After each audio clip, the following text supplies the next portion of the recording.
how did you come across that this is the type of demographic you want to assist? Yeah, I think it just started really young. So before I became a coach, I was actually a doula. I don't know if you know what that is, but that's a woman. Okay, awesome. So it kind of started there, and just like helping women go through birth and have the kind of birth that they wanted to have. And I think it just started with me there, just wanting to be with women during challenging times because I kind of like the deep stuff. I like the hard stuff. So it really kind of started there with that piece. And I think it just kind of built from there. In the work that I just did day to day is I just worked with a lot of women. But it really hit me when I went through breast cancer. And that was kind of like my wake up moment of what am I doing here? What is this all about? And that's really when coaching started coming into play for me. But it was really all of my life experiences with divorce and relationship challenges and a difficult childhood, all of those things that sort of led me to that place of like, wow, I have these really great skills that I want women to know, so that they can, have better relationships. I think sometimes for like women, they may feel that divorce is like an end of something, Yes. right? Not Yes. necessarily, not only the end of a relationship to the Mhm. person that they're dating, but there's Yeah. sometimes I think women, the ones I speak with, they'll say Mhm. that I'm divorced, Sandra. I have a kid. Mhm. I have two kids. Uh-huh. Who is going to want to love me, or can I experience love again? For the Yeah. women who may think that way or feel that way, what would you say to them? Oh my gosh. That's the woman that I talk to all of the time. So I know this conversation really well. I think sometimes the challenge of getting divorced and kind of starting your life over is really it's a loss of identity. So it's like figuring out who you are now. And a lot of women, post-divorce, and some of us had the kids full time. There's just a huge transition of going from that relationship to, being independent and figuring yourself out and maybe having to figure out how to make money. I know that was my journey. But I do have a lot of women say, I don't know if I want to try again, or it wasn't such a great experience. Or sometimes women have become independent and they're not sure. If they really want to, go back into another relationship because they kind of feel like I'm going to give up something. So a lot of time when I start talking to women on that topic, I think the first thing is to really ask yourself, well, what is it that you want? What is it that you desire in a relationship? Because I think if you start there, it becomes a journey into walking into maybe what that could look like. Does that make sense? It does, and I Yeah. will absolutely agree because Mhm. I don't want to say I treat dating like a job because that sounds so Mhm. bad, Sandra. But I think we need training when it comes to Uh-huh. dating Yeah. similar to a job. Yeah. So when you went through your Mhm. experiences, Mhm. what was the most difficult parts of it? Ah, okay. You mean like post-divorce? Yeah, okay.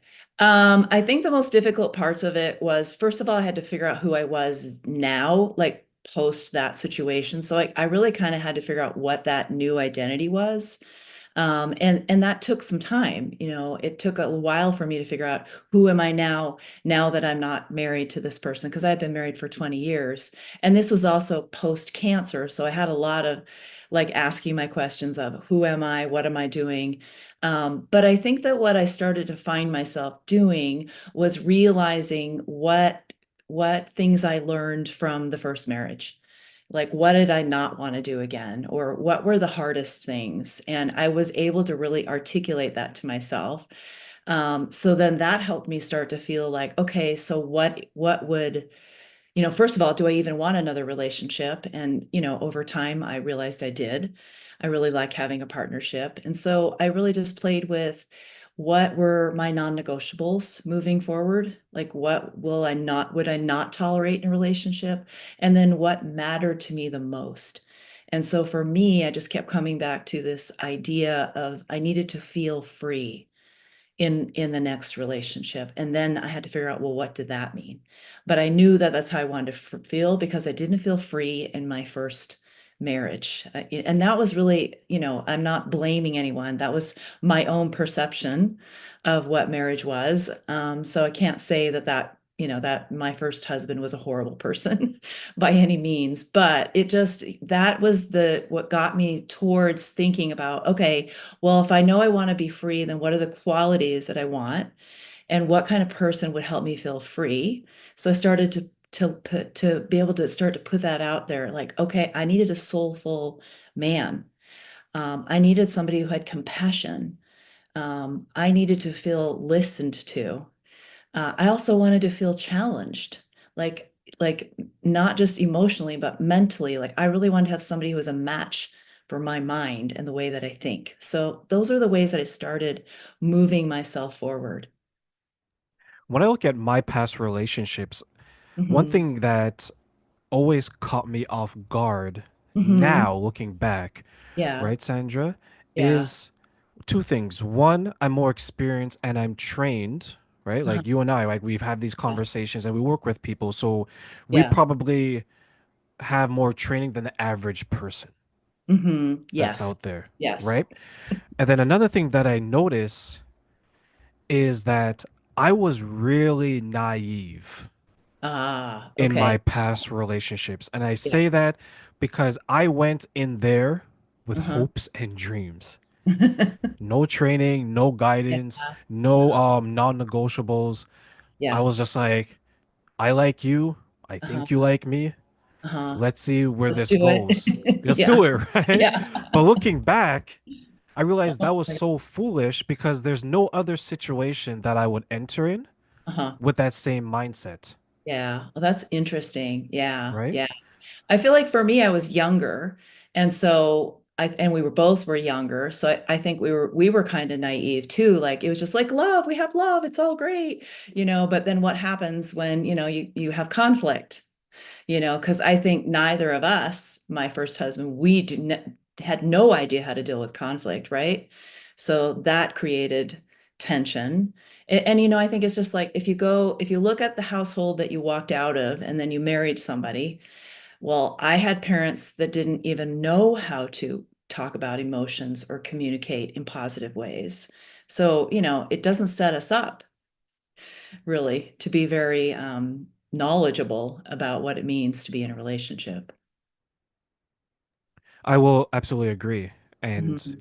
I just wonder if we can better prepare people, how much more successful will relationships be? Like you always hear the divorce is this, the divorce is that, even though the mainstream will say that the divorce is increasing, but then when Mhm. you actually look at the numbers are decreasing. Yeah, no, it's not true. It's not true, right? So I always wonder how much of external factors impact Mhm. relationships. What are your thoughts on that? I think external factors do influence it if you're not aware of yourself. And if you're not aware of your own like narrative or how you feel about things, I think it's easy to just do what everyone else is doing and not. I think we're conditioned to be a certain way, but when we start to be more aware of ourselves and maybe I think it's really helpful for us to understand that we often bring like our wounded self into relationships where we've protected ourselves in certain ways based off of something that happened a long time ago, but we don't even realize we bring that to the relationship. And then now you have two people bumping into each other with, unresolved issues or just the ways that they've learned to cope with conflict. So I think that that's a huge thing that no one is. I mean, there's just not a lot of conversations about that. If you go into therapy, you're going to have those conversations, but there's just no understanding of that you have to be aware and really know what you're signing up for and really get to know that person. And I think that's what a lot of relationships don't do. They're like, oh, I know you, you know me, and we're just these people over here, and we don't change. And to me, that's a really flat relationship, and I find that to be quite boring, quite Yeah, personal. very Yeah, boring and quite yeah, common. Yeah, and just yeah, I think it's very common, and I think people think this is what it is. And I'm here to say that's not what it has to be at all. It can be deep and rich and fun and and it can challenge you, but challenge you in really good ways that make you grow. But I Why think do a you lot think of so? people, yeah. Oh, go No, go ahead. ahead. No, Yeah. go ahead, No, please. I think your question was exactly what I was going to say. So go ahead and ask. Yeah, I was going to say, like, what are some of the obstacles that you think are preventing people from understanding that relationships can be rich, wholesome, and healthy? I would say one of the obstacles is people's own narrative and stories they're telling themselves about their life or about their partner or about their past. And so they're just kind of, I think they're just continuing to cycle through. So if your story is, I had a really difficult childhood and please don't be mean to me because I can't handle it, then you're not able to really receive another person. So I think it's just our stories we have to take a look at is what are we telling ourselves and what are we telling ourselves in relationships? I think that's again, I'm always going to go back to awareness being the key of understanding yourself. You have to notice yourself and what you're saying to yourself. And I think a lot of people don't do that. I think so as well. Yeah. And I always point back to my life and those who I work with, and I look at it like, let's say per decade, right? Like in your 20s, you're definitely a different person than your 30s, 40s, 50s, and so on. Right. And I think your dating experiences are different as well. For a lot of, like, if I give you the male perspective, a lot of men in our Hmm. 20s, we have a Hmm. lot of things raging inside of us, right? Yeah. But we have no idea what we're even doing, right? We're probably not working. We probably don't have the means to even seriously date at Uh-huh. that time. Whereas Yeah. on the flip side, Hmm. for a woman, Hmm. if you're looking to have children, you have a Hmm. shorter window. Like you have to get your things together. Like you don't have the time to play around or fool Yeah. around. No, Because if you no. do play around and fool around and you end up getting pregnant, the Hmm. consequences initially are Yeah. so much more severe for a Yes. woman Yeah. than a man, right? And then I look Yeah. at the 30s and I Hmm. say, okay, this is where I think both sexes Huh? have to figure out exactly what they want and plan for it. Yeah. If you get Yeah. to your 40s now and Hmm. you've kind of missed out on that, Hmm. well, you can't necessarily have kids if you're a woman. And as a No, man, I mean some do, but some it's do, depending it's on the kind it's of the money they have, upward. right? Yeah. Yeah. And then as a man, if you want to have kids, you probably have to go younger because a woman your age are likely not, right? Yeah. And then when you look at it, how many people in your 40s or in 50s that you're going to meet that isn't divorced or doesn't Hmm. have kids? Yeah. Yeah. I mean, you're usually going to meet somebody who's already been married or has kids or yeah, it's a different landscape is what happens. And I see that. I mean, I see that with I mean, I work with a lot of women who haven't had children. And so, that's part of, when they're going out to date somebody, there's all those things, there's so many things to consider, right? It just gets complex. I know for me, I had my first child at 28. So I was on the earlier side of making all of that happen. And I just feel like um, part of why my first marriage didn't really work out is because I picked someone that I loved and we had a good connection, but he wasn't as mature. He didn't have the depth of emotions and thoughts, and all the ways that I desired to have a partner. And I didn't really dawn on me till, almost 20 years in. I'm like, wait a minute. This is not my person. This is not my beautiful life. This is not my beautiful house, right? It's just like, oh, but I just assumed. I think that's also sometimes I think we just assume that person's going to be everything we want them to be, but we've never even really figured out who they are to begin with. We just have illusions, I think, sometimes when we go into relationships. Oh, you're going to be everything I want you to be for me, right? Do you think sometimes the fantasy in our minds distorts the reality before our eyes? Yes, totally. Like I've worked with a lot of women who, as they kind of claimed, I'm a bad picker. And part of that, when we start to unpack it, is they can't truly see that person in front of them. They just see what they want. They see what they see that they want something to fill them. And I'm always there to say that will never work. Like someone cannot complete you.